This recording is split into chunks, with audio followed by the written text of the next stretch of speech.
Kia ora. This video will look at a possible option for a change to the junior timetable. I recommend pausing the video at times to view the detail, as I will get through it as soon as possible. It is based on a model that Kaikoura High School use. They are a much smaller school but have a similar demographic, and like us, look to switch from a traditional timetable in a traditional school environment. The impact for them has been very positive with regards to behaviour and also parental support. I think it has a lot of merit when considering the insights that came out of our work with the Southern Initiative last year. I think this model, combined with a rigid and well-organised ACO programme, will be a great fit for Manurewa High. The key features for students are that there are no core classes. The whole curriculum is option-based, with students choosing 6 options each term for 4 hours a week, giving them 24 options over the year. Year 9s and 10s are mixed together.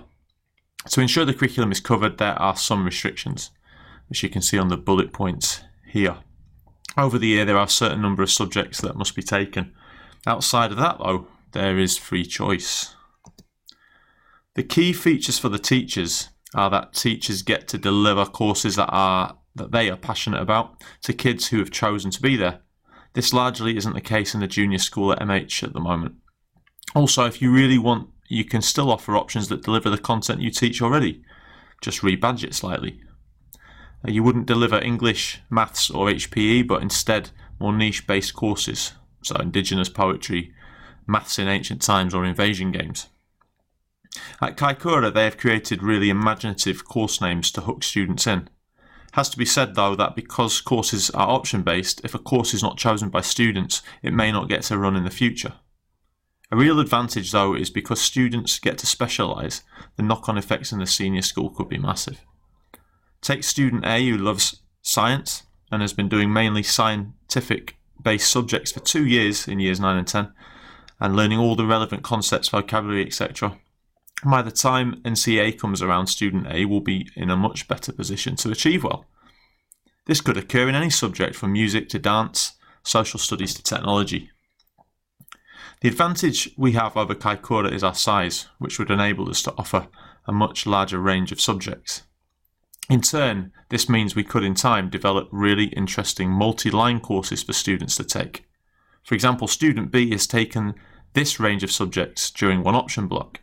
She takes the options in lines 1, 3 and 4 because the teachers of these courses have created a collaborative approach. She designs a basic program in coding for girls and learns the skills of promoting and selling the program in enterprise and maths for the entrepreneur. The possibilities here are huge. Here are some possible examples. Culturally responsive courses. STEAM courses could be offered across multiple lines. A design thinking option where students spend extended amounts of time each week in the makerspace. A literacy heavy option combination for students who need to improve their reading age, so that when they first come into school in year 9 they can be supported fully. An independent learning combination for students who have these skills. If a student who wants to work on her own social action project can work independently without the need for a teacher to direct her, this in turn reduces class sizes elsewhere. For this to work, though, I feel as a school we need to create more areas for students to learn independently, as we pretty much only have the library at the moment and it's probably not enough. Also, integrated learning could be possible in the structure, with larger class sizes timetabled in multiple lines with multiple teachers, as shown here. Also, for students who do extracurricular sports and arts activities, this model can bring those activities into curriculum time. For example, Teacher A, you might recognise Teacher A, who takes a volleyball team, specifies to her junior students in the team that for term 1 they must take her volleyball option. The students then get 4 hours a week coaching integrated with HPE. Similar things could happen for Polyfest and other arts-based activities.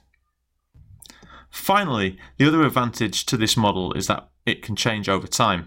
In an ideal world, we would want less timetable restrictions and more students who are able and motivated to manage their own learning. As the years progress and students develop these skills with us, we could potentially take away the option lines, allowing more freedom for everyone. Despite the foreseen advantages, that isn't to say there aren't possible issues. Teacher-student relationships may not form as well, as a student only has a teacher for a term or similar. There would have to be controls in place to ensure that students choose suitable choices. The role of the kaitiaki and the accompanying ACO program would be significant. In addition, how would this impact on workload as teachers take responsibility for developing their own courses and building collaboration links? Finally, the ideas raised in this video are only potential outcomes. They all depend on our ability as a staff to be creative, communicate and collaborate effectively. It will also depend on our desire to take risks and being able to deal with the failures that will inevitably occur. This will take time. I would guess between 2 to 5 years before we are fully immersed. However, I believe these are changes that are imperative and would add immeasurable quality to the experience of teaching and learning at Manurewa High School. For any comment or question on this video, please direct them through the discussion set up on the All Staff Schoology group. Thanks for watching.